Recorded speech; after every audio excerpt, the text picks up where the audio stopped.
Album तने शादी का की उसका शादी वो फोटो दिखा चार्ज नहीं साला का मतलब की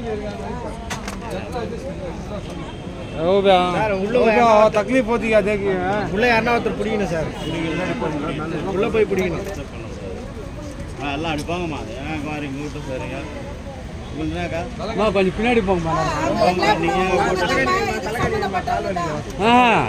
அது கீழே வந்துட்டோம் அப்படியே பிடி சார் அப்படியே இல்ல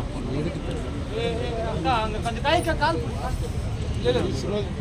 ரோல் கீழ இருந்தா அப்படியே ஒரு பின்னாடி பிடி கையெடு மணி அக்கா கையெடுங்க அது லாக் ஆகும் ஏய் மைக் ஏறா தூரம் மச்சான் பிடி சார் லேடிஸ் வந்துருங்கக்கா அது அங்க பக்கம் வச்சிருக்காங்க பக்கத்துல வாங்க படாம இருக்குங்க தைரியமா சொல்லுமா நாங்க அம்மா வாயம்மா புடியாம்மா தூக்குமா மாமலை எப்படியே தூப்பீங்க மாமலை நிற்காதுக்கா இது இங்கே பிடிச்சி நிற்கணுங்க இங்கே பிடிச்சிங்க இரு அது கொஞ்சம் கொஞ்சம் கொஞ்சம் அவங்கள ரிலாக்ஸ் பண்ணி விடுங்க சார் சார் கொஞ்சம் கால் சரியாக வச்சுருக்கீங்க அழுகாது ஒரே ஒரு 5 மினிட்ஸ் கொஞ்சம் அட்ஜஸ்ட் பண்ணிக்க கொஞ்சம் எமோஷன் ஆகாது கொஞ்சம் ரிலாக்ஸாக என்னன்றது விவரத்தை சொல்லு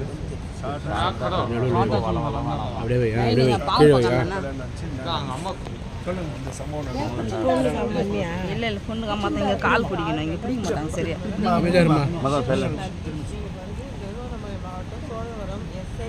அவரோட பையன் கை வைக்காதம்மா திருமணம் செஞ்ச நானும் இதெல்லாம் இல்லாத கொடுமை தான் செஞ்சாங்க வரதட்சணை கொடுமை செஞ்சாங்க ராசி கெட்டது அப்படி இப்படின்னு சாப்பாடு போடுறதுக்கும் இந்த கொடுமை செஞ்சாங்க எங்கள் அப்பா அம்மா கிட்ட சொல்ல முடியல அதுக்கப்புறம் வந்து எங்கள் அப்பா அம்மா சொல்லி அதுக்கப்புறம் அவங்ககிட்ட அசிங்கப்படுத்தி என்னை அடித்தாங்க இல்லாத பேச்சு பேசினாங்க பேசி என்னை வெளியே தட்டினாங்க வெளியே தட்டினதுக்கப்புறம் நான் 10 மாதம் வீட்லேயே இருந்தேன் எனக்கு போய் ஜமாத் மூலியமாக நான் கம்ப்ளைண்ட் அங்கே கொடுத்து அவங்க பேசி என்னை 3 மாதம் அவங்க பேசி அனுப்பிச்சாங்க அவங்க முன்னாடி என்னை சவால் விட்டார் உன்னை என்ன பண்ணுறப்ப சவால் விட்டுனா வீட்டுக்கு கூப்பிட்டு போய் அங்கே போய் திருப்பி அதே கொடுமை தான் நடந்திருக்காண்டி எனக்காக ஒரு ஹாப்பினஸ் எதுவுமே இல்லை இன்ன வரைக்கும் என்ன சொல்கிறது ஒரு இல்லற வாழ்க்கை எதுவுமே நாங்கள் அட்டாச் இல்லை இல்லாத பண்ணதுனால அது திருப்பி அதே கொடுமை அனுபவிச்சாங்க அது திடீர்னு வந்து உங்கள் அப்பா அம்மா கிட்ட வந்து 10 லட்ச ரூபா வாங்கிடுவோம் ஒன்று வழியாக வீட்டு பக்கத்து உங்கள் பேரில் மாற்ற சொல்லணும்னு சொல்லிட்டு அந்த மாதிரி பேச்சுலாம் பேசினாங்க பேசியதுக்கப்புறம் வேலூர் மாவட்டத்தில் சதுப்பேரியில் வந்து எனக்கு முல்லை நகர் அந்த இடத்துல வந்து வீடு குடுத்து வச்சோம் அதே குடும்பத்தில் அந்த நேரத்தில் என் வீட்டுக்கு இல்லாத அடி அடித்தாரு ஃபேன் ராடில் அவ்வளோ அடி அடித்தாரு எவ்வளோ கொடுமை பண்ணுறாங்க அப்பப்போ வீட்டில் தனியாக விட்டு போயிடுவார் என்ன ஏதுன்னு கேட்கறதுக்கு கூட வழி இல்லை அங்கே யாரும் தெரியாது புது ஆளுங்க வேறு எனக்கு நடக்கிறது வெளியே சொல்ல கூட நம்ம அப்பப்போ வீட்டு வேறு கூட்டி வச்சுட்டு போயிடுவார் உள்ளே வச்சு அவ்வளோ கொடுமை பண்ணார் சாப்பிட்டு எல்லாத்தையும் அதுக்கப்புறம் வந்து 3/6/2025 அன்றைக்கி நைட்டு 10:30 வேலைக்கு போய்ட்டு எங்கள் மாமனார் பேச்செலாம் கேட்டுட்டு வந்து எங்கள் அப்பா அம்மாவும் உங்கள் அப்பா அம்மா எப்படி தெரியுது எல்லாம் இல்லாத அடித்து குடும்பத்தை வெளியே தரலாம் அவர் மாடி மேலே போனார் ஃபோன் பேசிட்டு நான் இவர் கூட வாய மாட்டேன் இவர் எதாவது பண்ணலாம் அப்படின்ற போது எங்கள் மாமனார் ஃபோன்லேயே வந்து அவள் எதிர்ப்பு ஒரு தான் நடக்கும் அதனால் அவளை வந்து என்ன பண்ணுவோம் பண்ணி விட்டுரு அப்படி அப்போ தான் நம்ம நிம்மதியாக இருக்க முடியும் அப்படி அவர் சொன்னதால அவள் மாடியில் இருந்து தள்ளி விட்டு மேலேருந்து நின்று பார்க்குறதுக்கு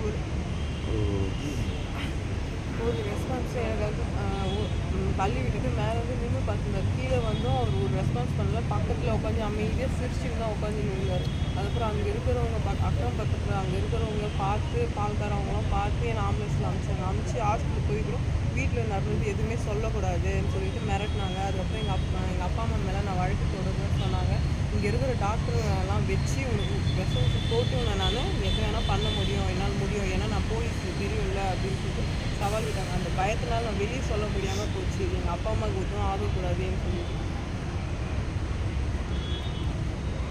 வெளியே சொல்லாமல் போச்சு அதுக்கப்புறம் இன்ன வரைக்கும் என்ன ஏதும் நான் 22 மாதம் 22 டிஸ்சார்ஜ் ஆனி எனக்கு என்ன ஏதுன்னு கேட்கல எனக்கு வந்து இப்போ அவங்க தந்ததுனால எனக்கு இடுப்பு உடஞ்சிது 2 கால் உடஞ்சி ஒரு ரெஸ்பான்ஸ் இல்லை நான் எல்லாத்துக்கும் கஷ்டப்படுறேன். பாத்ரூமுக்கு எல்லாத்துக்கும் உட்காந்துக்கு சாப்பிட்றதுக்கு பத்தும் தான் எல்லாமே பண்ணுறேன். ஒரு இட்லி சாப்பிட்றேன் நான் என்னென்ன உயிர் படுத்தினாலாம் என்ன நான் ஸ்ட்ராங் ஆகுன்னு சொல்லுங்க. இவ்வளோ கொடுமை. இப்போ வந்து எனக்கு செவ்வாய்க்கிழமை ஆப்ரேஷன் சொல்லியிருக்காங்க. இப்போ எனக்கு அரியூர்லேருந்து நாங்கள் போய் கம்ப்ளைண்ட் கொடுத்தோம். கம்ப்ளைண்ட்டுக்கு அவங்க எந்த ஒரு ரெஸ்பான்ஸும் எடுக்கல. எங்களை வந்து கேட்கல.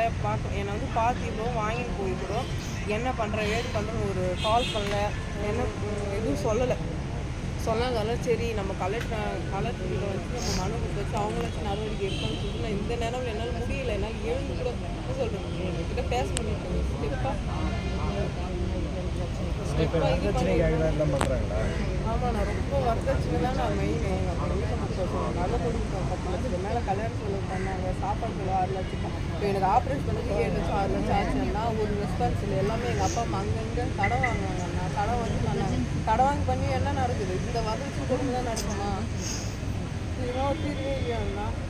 எனக்கு நடந்து இன்னும் யாருக்கும் நடக்கக்கூடாதுன்னு நான் கேட்டுக்கிறேன். இப்போ வந்து நான் கம்ப்ளைண்ட் கொடுத்துருக்கேன். எனக்கு வந்து நடவடிக்கை எடுக்கணும்.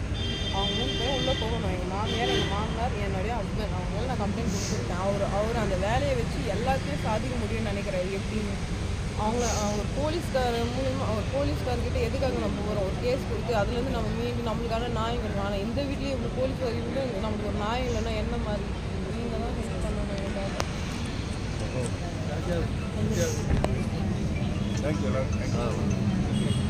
பத்திரமா மேலே ஏற்றி